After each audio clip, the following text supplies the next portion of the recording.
সোনার দাম তো এখন আকাশ ছোঁয়া। অনেকেই তাই ভাবছেন বিকল্প হিসেবে কি কেনা যায়। একসময় যে রূপাকে তেমন গুরুত্ব দেওয়া হতো না, সেটাই কিন্তু এখন মনোযোগের কেন্দ্রে। তো চলুন আজ মানে ১৪ জানুয়ারি ২০২৬-এ শুধু রূপার নতুন দামটা জেনেই থেমে থাকব না, বরং এর দাম কেন বাড়ছে সেই ব্যাপারটাও একটু বোঝার চেষ্টা করি।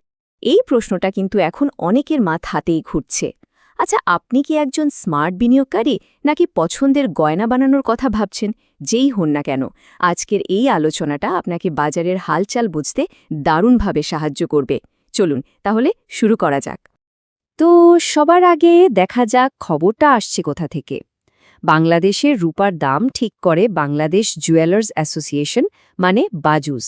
আর আজকেই তারা নতুন দাম ঘোষণা করেছে, যা আন্তর্জাতিক বাজারের সাথে তাল মিলিয়েই করা হয়েছে। আর আজকের আলোচনার সবচেয়ে বড় খবর কিন্তু এটাই। এটা কোনো ছোটখাটো ব্যাপার না। প্রতি ভরিতে রূপার দাম ১ লাফে ৪০০ টাকারও বেশি বেড়ে গেছে। মানে এটা কিন্তু একটা বিশাল বড় লাফ, যা পুরো বাজারকেই নাড়িয়ে দিয়েছে। আচ্ছা, তাহলে দামগুলো ঠিক কেমন দাঁড়িয়েছে? চলুন বাজুসের তালিকাটা একটু ভালো করে দেখি। খেয়াল করে দেখুন, সবচেয়ে ভালো মানে ২২ ক্যারেট রূপার প্রতি ভরির দাম এখন ৫,৯৪৯ টাকা। এরপর যেমন যেমন বিশুদ্ধতা কমছে, মানে ২১ আর ১৮ ক্যারেটে দামও সেই হিসাবে একটু কম। আর সবশেষে দেখুন সনাতন পদ্ধতির রূপা, যেটার বিশুদ্ধতার কোনো গ্যারেন্টি থাকে না, সেটার দাম সবচেয়ে কম। দাম তো আমরা দেখলাম, কিন্তু এই যে ২২ ক্যারেট, ২১ ক্যারেট, এই ক্যারেটের হিসাবটা আসলে কি? এটা কিন্তু শুধু সোনার ক্ষেত্রে ব্যবহার হয় না। রূপার মানের এই পার্থক্যের জন্যই কিন্তু দামেও এত তফাৎ হয়।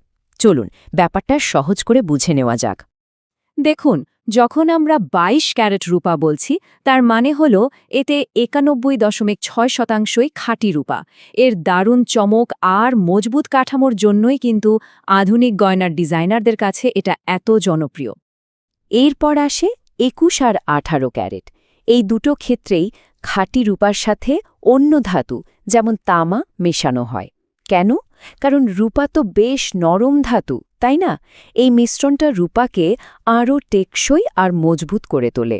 বিশেষ করে ভারী গয়না বা পাথর বসানোর ডিজাইনের জন্য ১৮ ক্যারেট রূপা বেশি ব্যবহার করা হয়, কারণ এটা পাথরগুলোকে ভালোভাবে ধরে রাখতে পারে।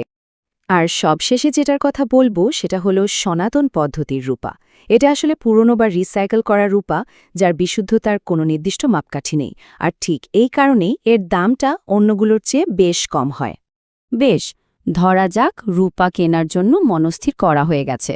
দোকানে গেলেন, দাম দেখলেন। কিন্তু দাঁড়ান, দোকানে যে দামটা লেখা আছে সেটাই কিন্তু ফাইনাল না। টাকা দেওয়ার আগে আরও কিছু জরুরি বিষয় মাথায় রাখা দরকার, না হলে কিন্তু পরে আফসোস হতে পারে।